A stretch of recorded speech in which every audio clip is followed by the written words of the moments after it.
नमस्कार बच्चों, मैं संजय किशोर शर्मा, प्रवक्ता आदिनाथ कॉलेज ऑफ एजुकेशन महर्रा। मैं आज डीएलएड प्रथम सेमेस्टर के लिए जो मैंने कला के बारे में जो पिछले वीडियो में बताया था, इस वीडियो में थोड़ा आगे और बता रहे हैं कि कला का स्वरूप क्या है। कला का महत्व वैसे भी सब विषय में हमने बताया था कि सारे विषयों में सबसे ज्यादा रहा है, सबसे ज्यादा होता है, क्योंकि कला का कार्य है सृजन करना, और जहाँ सृजन की शैली आती है, जहाँ सृजनात्मक कार्य आते हैं, वही कला है। कला सौंदर्य है। एक संस्कृत में श्लोक आता है, रूप भेदा प्रमाणी भाव लावणी योजनम सदृशा वर्ण का अभंग इति चित्र सडांगनम। अर्थात इसमें जो कला के 6 अंग बताए जाते हैं, जैसे कि रूप भेद, परिमाण, भाव, लावण्य योजना, सादृश्य और वर्ण का भंग, ये 6 तत्व जो कला को पूर्ण करते हैं। ये ये सारे हम इस पे बोर्ड पर लिखते हैं और इनको आप नोट करना चाहते हैं तो उनको नोट करो। पहला है रूप भेद।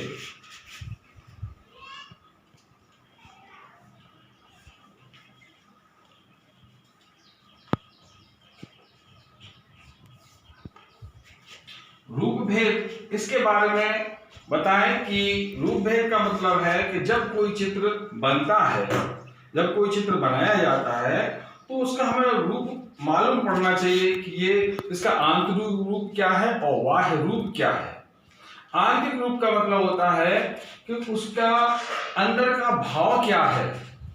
कोई व्यक्ति हम क्रोधी बना रहे हैं कि शांत मुद्रा में बना रहे हैं कि सोती हुई मुद्रा में बना रहे हैं, किस मुद्रा में उसका भाव प्रकट क्या कर रहा है, उसका वो कहलाता है उसका आंतरिक भाव। और बाह्य रूप उसका ये होता है कि वो कहाँ लेटा है। अगर सोने की स्थिति बना रहे हैं या जागने की स्थिति, तो उसकी स्थितियां बताते हैं, वह उसका बाह्य रूप होता है। क्या पहने हैं, क्या ओढ़े है, क्या बिछाए है, उसका बैकग्राउंड क्या है, वो कहाँ पर लेटा हुआ है, ये सारी चीजें जो होती हैं वो उसकी बाह्य रूप बताती हैं। अच्छा, दूसरा होता है उसका, पहला होता है रूप भेद, दूसरा होता है उसका प्रमाण।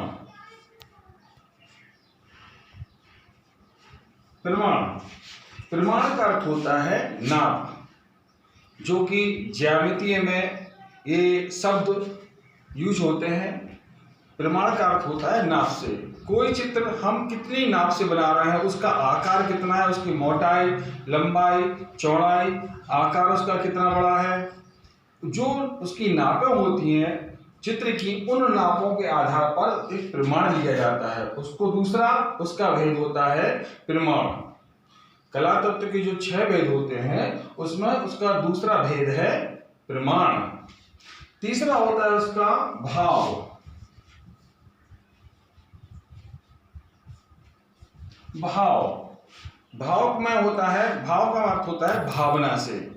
हम चित्र में कौन सा भाव प्रकट करना चाह रहे हैं, कौन सी स्थिति उसका उत्पन्न करना चाहते हैं, कौन सी शक्ति दिखाना चाहते हैं, कौन सा पावर दिखाना चाहते हैं, ये भाव होता है।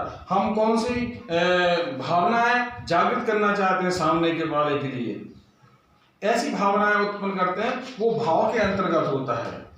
कोई चित्र बनाना, कुछ निर्माण कर देना, चित्र का बना देना। तो जैसे कि अगर हमने कोई चित्र बनाया,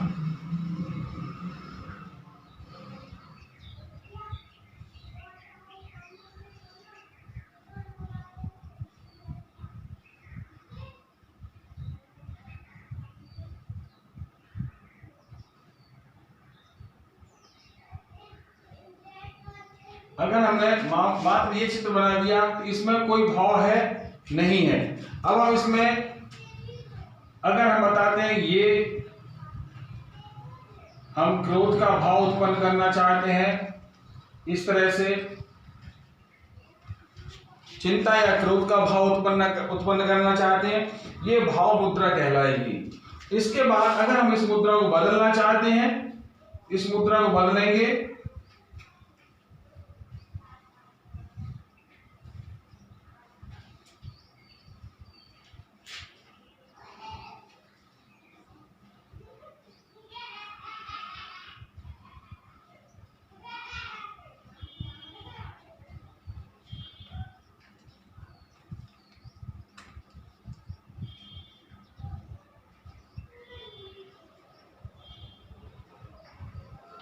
एक थोड़ा शांत भाव दिखाते हुए।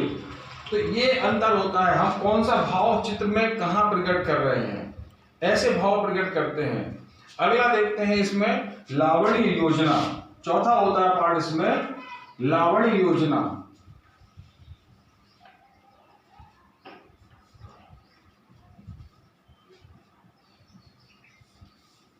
योजना में होता तरीका, लावण्य योजना। लावण्य ऐसे संस्कृत में एक लावण्य का अर्थ होता है नमक से।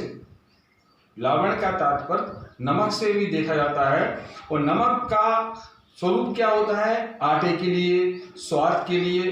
तो नमक उतना ही डलता है जितना उसमें स्वाद चाहिए, जितना हमें स्वाद की आवश्यकता होती है, उतने ही नमक उसमें चीज में पर्याप्त डलना चाहिए। वैसे ही लावण्य होता है। लावण्य योजना का समावेश इसमें कैसे होता है, हम लावण्य का मतलब होता है सौंदर्य बोध कराना, सौंदर्य को दिखाना, सौंदर्य को ज्यादा ही सौंदर्य मत दिखाना। इतना अगर हम किसी स्त्री को गहने पहनाते हैं या गहने पहनाते हुए दिखाते हैं तो उसमें इतने भी गहने ना पहना दो कि वो गहने गहने दिखें।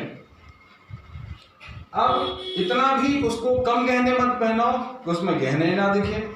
उसमें सौंदर्य के इतना समावेश उतना ही करो जितना कि वो सौंदर्य लगे। जैसे अगर किसी चित्र में सौंदर्य का समावेश करते हैं तो इसके हम बाल बनाते हैं,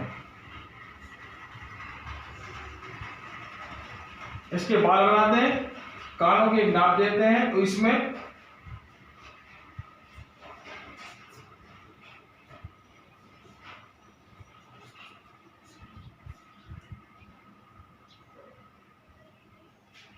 एक शर्ट पहना दी, एक शर्ट इसके लिए पर्याप्त है, एक शर्ट लावण्य योजना में पर्याप्त है। इसको थोड़ा और सौंदर्य देना चाहते हैं तो इसके अंदर हम इसमें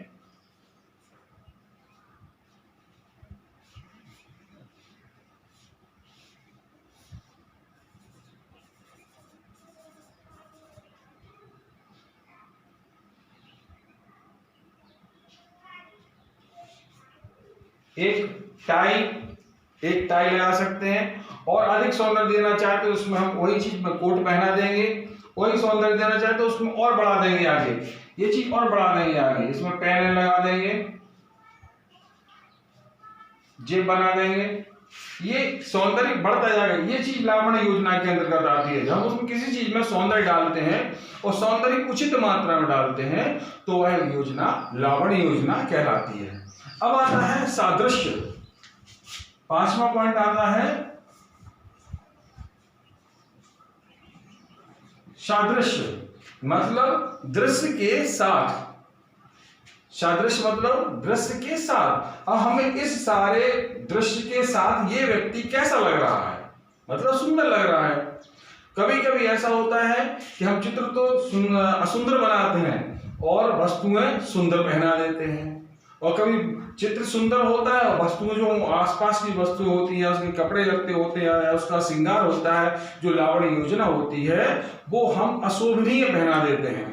तो दोनों जब मैच नहीं करती हैं, दोनों अच्छी शोभामन नहीं होती हैं, तब वो सादृश्य यानी सादृश्य की स्थिति या दृश्य की स्थिति उत्पन्न नहीं करता। और सादृश्य वो है जो मन को अच्छा लगे, मन में भाव उत्पन्न करे, अच्छा वह सादृश्य है जो मन में अच्छे भाव उत्पन्न करे, जो मन प्रसन्न करे, जिसको देखकर जैसे हम कोई लक्ष्मी का चित्र बनाते हैं, कोई शिव जी का चित्र बनाते हैं, तो ये चित्र जो होते हैं जो हम मन के भाव को अच्छा करें। कभी हंसों का जोड़ा बनाते हैं, कभी प्रकृति के दृश्य बनाते हैं, कभी पहाड़ों के दृश्य बनाते हैं, जो मन को प्रसन्न करें, सदृश्य हो, वह आता है, सदृश्य के अंतर्गत आता है वो। अगला होता है छठवां, जो सबसे ज्यादा जरूरी होता है, वह होता है वर्ण का भंग।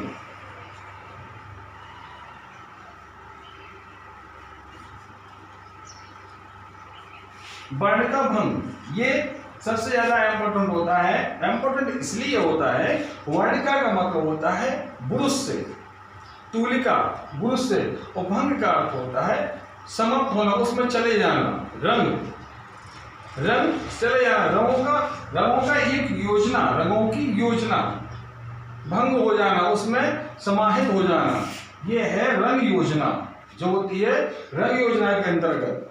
अब जितने हो गए, रूप भेद हो गया, परिमाण हो गया, भाव हो गया, लावण्य योजना हो गई, सदृश हो गया, सब कुछ होने पे अगर वर्ण का भंग, अगर रंगों की योजना सही नहीं है तो चित्र हमारा पूरा खराब हो जाएगा, वो चित्र हमारा नष्ट हो जाएगा।